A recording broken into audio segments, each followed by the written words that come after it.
At 3:17 a.m., the front door opened, not violently and not by force, but with the quiet confidence of something that knew exactly how much pressure to apply so the hinge would not creak. And this detail would matter later because it was the first sign that whatever entered the house on Ridgewood Drive that night was not improvising, was not nervous, was not afraid of being heard. Because fear rushes movement, and this movement was slow, careful, almost respectful.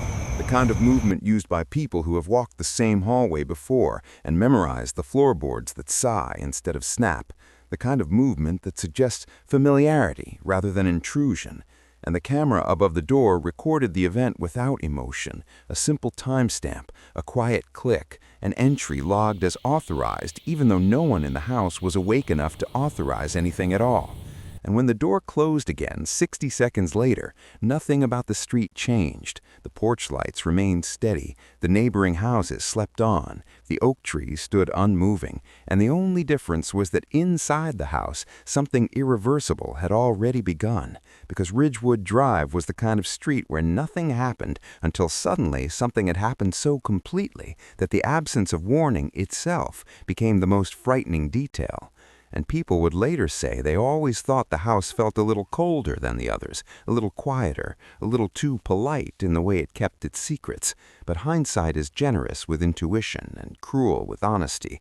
And the truth was that Andrew Hale and his wife Claire believed they were safe because safety had always been their default state.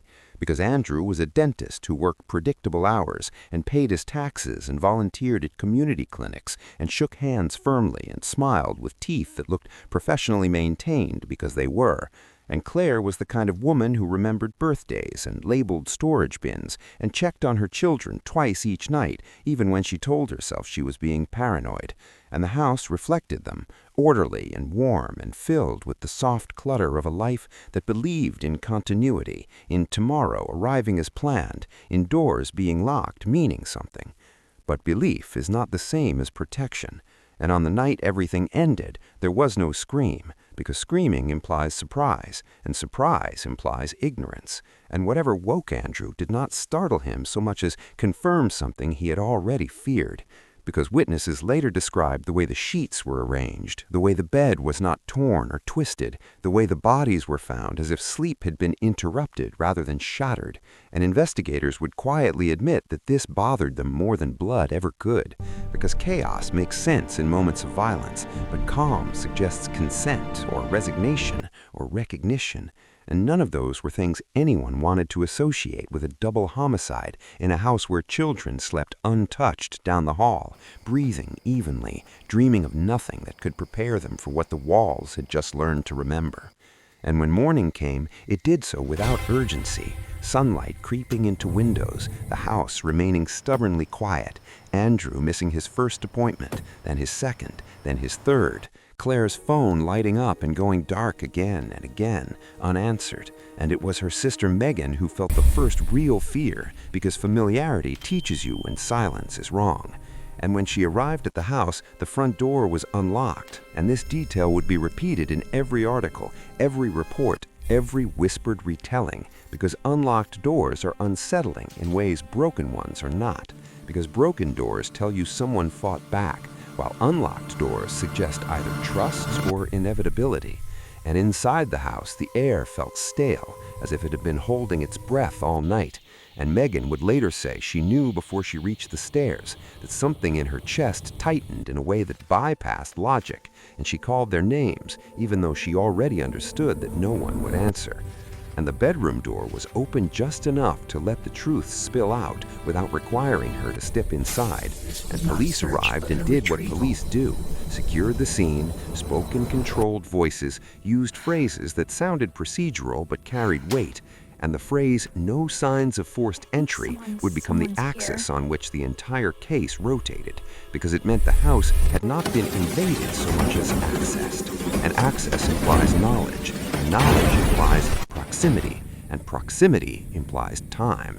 And time is what terrified investigators most, because it suggested this was not a momentary act, but the conclusion of a longer, unseen process. and Andrew and Claire were found in bed, shot, precise, methodical, not messy, not rushed, and the children were found asleep, undisturbed, as if the violence had politely avoided them. And politeness in violence is more disturbing than rage because it suggests rules, and rules suggest intent beyond impulse. And the neighborhood responded the way neighborhoods always do, with casseroles and whispered theories and a sudden interest in security cameras. And 3 houses down lived Leonard Klein, a man who slept in a recliner facing his front window because sleep did not come easily to him anymore. And he told police he saw someone that night, a figure moving slowly beneath the streetlight, not running, not crouching, just walking as if walking was all it ever planned to do. And Leonard said the figure paused and tilted its head toward the Hale house, as if listening, and this detail would be dismissed by some as imagination, but would quietly unsettle others, because listening implies anticipation rather than reaction. And when investigators reviewed the Hale security footage, they found almost nothing, which was worse than finding something, because at 3:17 a.m. the front door opened, and at 3:18 a.m. it closed, and the system recorded it as authorized entry. And no one could explain how authorization had been granted, because Andrew and Claire were not awake enough to grant it, and no one else should have been able to. And this single unexplained log would become the kind of detail detectives thought about in the shower and during long drives home, because technology usually does not lie. It only reflects the permissions it has been given. And somewhere in the months before their deaths, Andrew Hale and Claire Hyatt had given permission, intentionally or otherwise, and this realization led investigators backward into Andrew's life, into his practice, into handwritten notes that he kept that were not part of official files, notes that detailed cash payments and unlogged procedures, and names that did not align with appointment books, notes that vanished after his death without signs of a break-in, because whoever took them knew exactly where they were. And Claire had known something too, because she had started locking doors twice, and unlocking them, then locking them again as if unsure which state was safer. And she had told her sister in a low voice that she thought someone remembered. And memory is an unsettling concept in cases like this, because it suggests unfinished business rather than motive.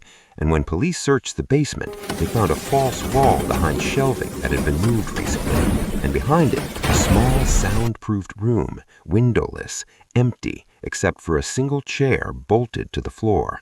And there was no blood, which again was worse than blood, because blood would have answered questions, but instead there were scratch marks in the concrete, deep, frantic, the kind of marks left by fingers that believed escape was possible if effort was sufficient. And behind a vent, they found a notepad with Andrew's handwriting and one sentence circled again and again, as if repetition could dilute its meaning. If I stop, they won't. And investigators debated who they were for weeks, months, years, because the sentence suggested coercion rather than guilt, but coercion by whom and toward what remained unclear. And a man captured on a camera 2 blocks away at 3:26 a.m. became a person of interest without ever becoming a suspect, because his face was partially obscured and his gait was unremarkable, and he walked like someone returning from somewhere he had already been. And no arrest was made, and the case slowed and then stalled and then settled into that uncomfortable category of unresolved tragedies that communities learn to live around. And the house on Ridgewood Drive was sold at a price that reflected both market conditions and unease, and the family who moved in lasted 11 days before leaving the keys on the counter and the door unlocked, because the hallway camera activated at night without explanation, and footsteps were heard above the bedroom even when no one was there. And the security system logs, when reviewed, they showed the same thing they always had, a door opening at 3:17 and closing at 3:18, and nothing else. And the house remained standing, quiet, polite, waiting, because some places do not need to be haunted by ghosts when memory is enough.